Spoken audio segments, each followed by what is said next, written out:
Bonjour à tous. Aujourd'hui, je vous propose un nouveau tuto pour fabriquer un instrument bien sympa, le bâton de pluie. Alors le principe du bâton de pluie, c'est d'abord un cylindre. Alors on peut utiliser toutes sortes de matériaux pour ça. Le plus simple, c'est encore de prendre un cylindre en carton. Alors dans cet exemple-là, c'est un cylindre de chips qui a la particularité d'être bien rigide. C'est ça qu'on va chercher. Les cylindres les tubes de papier toilette ou d'essuie-tout, c'est un petit peu trop mou pour ce qu'on veut faire. L'idéal, c'est vraiment les tubes dans lesquels on met les affiches, vous voyez, des grands tubes en carton bien rigides. On veut vraiment que ce soit pas trop mou. Mais ça peut aussi se faire avec du plastique par exemple, mais ça va être un petit peu plus compliqué. Donc vraiment, l'idéal, c'est ce genre de matériau, un carton un petit peu rigide. L'idéal aussi, ça va être de privilégier la longueur. Là, ça va faire vraiment un petit instrument. L'idéal, c'est vraiment d'avoir quelque chose dans ce style-là. Long et par contre, pas trop large.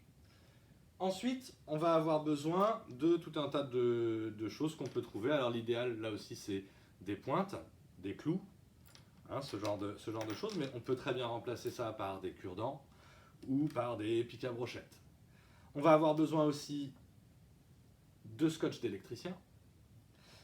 On va avoir besoin de corps sonore. Alors là, j'utilise pour cet exemple des grains de riz. L'idéal, si vous le pouvez, c'est de trouver, si vous avez un jardin par exemple, des petits cailloux, des choses comme ça, plutôt que d'utiliser des choses alimentaires. Mais il est vrai que les grains de riz ont quand même un super son.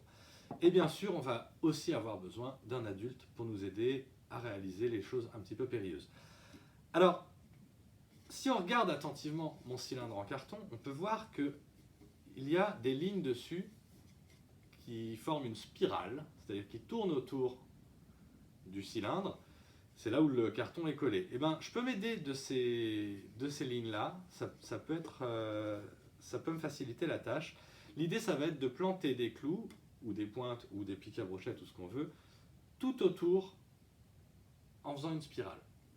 Donc là, je peux me faire aider évidemment par un adulte parce que ça peut être un petit peu dangereux. Alors, pour la longueur de ma pointe, l'idéal, c'est de prendre quelque chose qui soit plus petit que le diamètre de mon tube, mais qui soit le plus long possible. Je ne sais pas si c'est très clair ce que je raconte. Ça, c'est un petit peu petit. Ça, en revanche, c'est un petit peu trop long. Alors, évidemment, l'avantage avec ça, c'est qu'on peut le casser.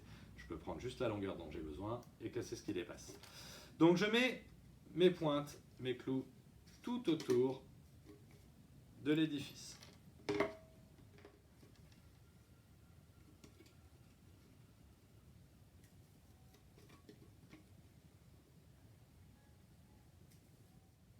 Voilà, donc là j'ai rentré toutes mes pointes, tous mes clous, tous mes pics à brochettes.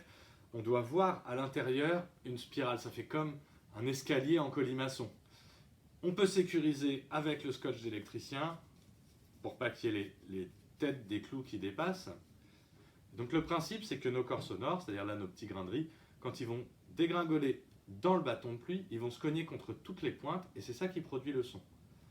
Donc là, on peut faire un essai avec celui-là, mais il est un petit peu large, donc ça va moins bien rendre.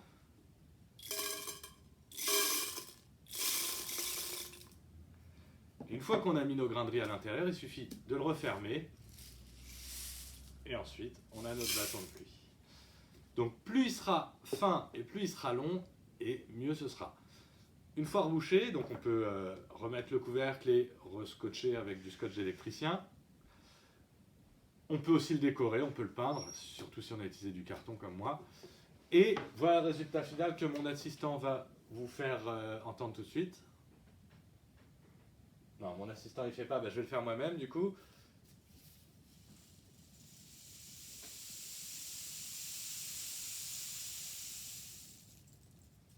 Voilà, donc c'est un instrument qui est facile à réaliser et qui peut vite sonner super bien.